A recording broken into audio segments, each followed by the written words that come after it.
పిత పుత్ర పవిత్ర ఆత్మనామమున ఆమేన్.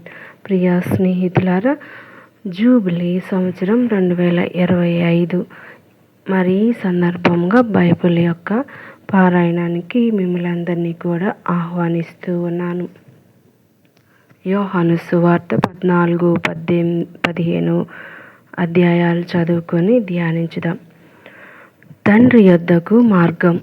యేసు వారితో, మీరు కలవరపడకుడు, దేవుని విశ్వసింపుడు, నన్నును విశ్వసింపుడు. నా తండ్రి గృహమున అనేక నివాస స్థలములు కలవు. లేకున్నచో నేను మీతో అట్లు చెప్పను. నేను మీకు ఒక నివాస స్థానమును సిద్ధము చేయబోచున్నాను. నేను వెళ్ళినచో మీకు ఒక నివాస స్థానమును స్థిరపరచి మరలా వత్తును.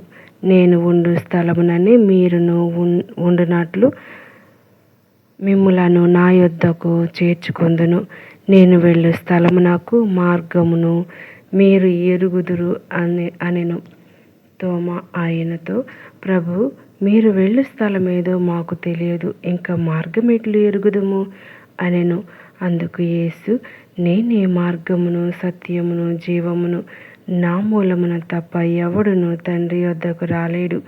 మీరు నన్ను ఎరిగి ఉన్నచో నా తండ్రిని కూడా ఎరిగి ఉందురు. ఇంక నుండి మీరు ఆయనను ఎరుగుదురు, మీరు ఆయనను చూచి ఉన్నారు అని పలికెను. అప్పుడు ఫిలిప్పు, ప్రభు, మాకు తండ్రిని చూపుము, మాకు అది చాలును అనెను. అందుకు యేసు ఇట్లనెను, ఫిలిప్పు, నేను ఇంతకాలం మీతో ఉంటిని, నన్ను తెలుసుకొనలేదా? నన్ను చూచిన వాడు నా తండ్రిని చూచి ఉన్నాడు. తండ్రిని చూపుమని ఎట్లు అడుగుచున్నావు? నేను తండ్రి యందు, తండ్రి నా యందు ఉన్నామని నీవు విశ్వసించుటలేదా? నేను మీతో చెప్పుచున్న మాటలు నా అంతటా నేను చెప్పుటలేదు, కానీ తండ్రి నా యందు నివసించుచు తన పనులను నెరవేర్చుచున్నాడు. నేను తండ్రి యందు ఉన్నామనియు తండ్రి నా యందు ఉన్నాడనియు మీరు విశ్వసింపుడు. లేనిచో ఈ క్రియలను బట్టి అయినను నన్ను విశ్వసింపుడు. నేను తండ్రి యొద్దకు వెళుచున్నాను కనుక నన్ను విశ్వసించువాడు నేను చేయు క్రియలను చేయును, అంతకంటే గొప్ప క్రియలను చేయును అని మీతో నిశ్చయంగా చెప్పుచున్నాను. తండ్రి కుమారుని యందు మహిమ పరపబడుటకు మీరు నా పేరిట ఏమి అడిగినను చేసేదను. మీరు నా పేరిట నన్ను ఏమి అడిగినను దానిని చేసేదను. పవిత్రాత్మ ప్రభు వాగ్దానం. మీరు నన్ను ప్రేమించినచో నా ఆజ్ఞలను పాటింతురు. నేను తండ్రిని ప్రార్థింతును, మీతో ఎల్లప్పుడూ ఉండుటకు మరొక ఆదరణకర్తను ఆయన మీకు అనుగ్రహించును. ఆయన సత్యస్వరూపియగు ఆత్మ. లోకము ఆయనను ఎరుగదు కనుక ఆయనను పొందజాలదు. మీరు ఆయనను ఎరుగుదురు కనుక ఆయన మీతో నివసించును, మీ యందు ఉండును. నేను మిమ్ము అనాథులుగా విడిచిపెట్టను. నేను మీ యొద్దకు వత్తును. కొలది కాలము అయిన పిదప లోకము నన్ను ఎన్నటికి చూడలేదు, కానీ మీరు నన్ను చూసెదరు. నేను జీవించుచున్నాను కనుక మీరును జీవింతురు. నేను నా తండ్రి యందును మీరు నా యందును నేను మీ యందును ఉన్నామని ఆ దినమున మీరు గ్రహింతురు. నా ఆజ్ఞలను స్వీకరించి పాటించువాడే నన్ను ప్రేమించువాడు. నన్ను ప్రేమించువాడు నా తండ్రి వలన ప్రేమింపబడును. నేను వానిని ప్రేమించి వానికి నన్ను తెలియపరచుకొందును అని చెప్పెను. అంతటా ఇస్కరియోతు కాని యూదా, ప్రభు, లోకమునకు కాక మాకు మాత్రము తెలియపరచుకొనుట ఎట్లు సంభవించును అని అడిగెను. అందుకు యేసు ఇట్లు సమాధానమిచ్చెను, నన్ను ప్రేమించువాడు నా మాటను పాటించును. అప్పుడు నా తండ్రి వానిని ప్రేమించును. మేము వాని యొద్దకు వచ్చి వానితో నివసింతుము. కానీ నన్ను ప్రేమింపని వాడు నా మాట పాటింపడు.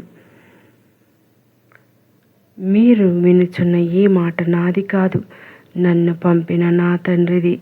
మీతో ఉండగానే నేను ఈ మాటలు మీతో చెప్పి తిని, కానీ నా నామమున తండ్రి పంపనున్న ఓదార్చువాడు అనగా పవిత్ర ఆత్మ మీకు సమస్త విషయములను బోధించి నేను చెప్పినవన్నీ మీకు తలపునకు తెచ్చును. శాంతిని మీకు అనుగ్రహించుచున్నాను, నా శాంతిని మీకు ఇచ్చుచున్నాను.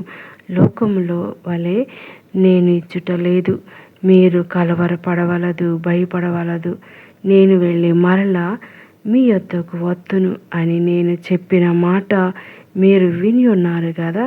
తండ్రి నాకంటే గొప్పవాడు కనుక మీరు నన్ను ప్రేమించిన ఎడల నేను తండ్రి యొద్దకు వెళ్ళుచున్నందుకు మీరు సంతోషించెదరు. ఇది సంభవించినప్పుడు మీరు నన్ను విశ్వసింపగలందులకు ఇది సంభవింపక పూర్వమే ఇప్పుడు మీతో చెప్పుచున్నాను. మీతో ఇంకా ఎక్కువ మాట్లాడను. ఎలైనా ఈ లోకాధిపతి వచ్చుచున్నాడు. అతనికి నాపై ఎట్టి ప్రభావం లేదు. కానీ నేను తండ్రిని ప్రేమించుచున్నానని లోకము తెలుసుకొనగలుగుటకు తండ్రి నాకు ఆజ్ఞాపించినది నెరవేర్చుటకు ఇట్లు చేయుచున్నాను. లెండు, ఎటు నుండి వెళ్ళుదము.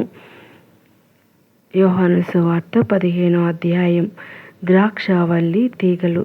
నేను నిజమైన ద్రాక్షావల్లిని, నా తండ్రి వ్యవసాయి. నా యందు ఫలింపని ప్రతి తీగను ఆయన తీసివేయును. ఫలించు ప్రతి తీగ అధికముగా ఫలించుటకై ఆయన దాన్ని కత్తిరించి సరిచేయును. నేను మీతో చెప్పిన మాట వలన మీరు ఇప్పుడు శుద్ధులైతిరి. నేను మీ యందు ఉందును, మీరు నా యందు ఉండుడు. ద్రాక్షావల్లి యందు ఉండని తీగ దాని అంతటా అది ఫలింపజాలదు. అట్లే మీరును నా యందు ఉండనిచో ఫలింపజాలరు. నేను ద్రాక్షావల్లిని, మీరు తీగలు.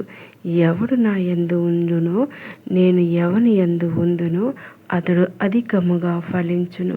ఎలైనా నేను లేక మీరు ఏమియో చేయజాలరు.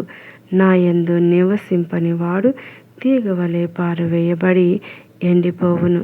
అట్టి తీగలను ప్రోగు చేసి నిప్పులో వేసి తగులబెట్టుదురు.